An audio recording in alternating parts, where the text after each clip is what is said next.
In this guide, I'm going to show you how to install Facebook Lite on Android phone.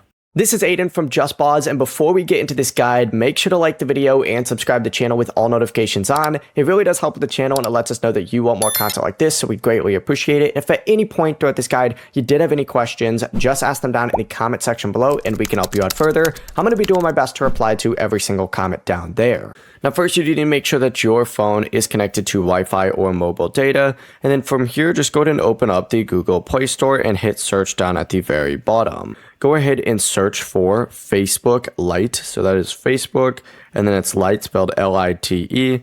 Hit search and you're going to see Facebook Lite right here. Simply go ahead and hit install, and once the download is complete, tap open, and you can also find the app in your app drawer once it is installed as well, just by swiping up from your home screen and you'll see it. But the process really is as simple as that. Open up Facebook Lite, sign into your existing account or create a new one, and you're good to go. Before you do leave, make sure to like the video and subscribe to the channel with all notifications on. It really does help with the channel and it lets us know that you want more content like this. We'd greatly appreciate it. And if at any point throughout this guide you did have any questions, just ask them down in the comment section below and we can help you out further. I'm going to be doing my best to reply to every single comment down there. Peace.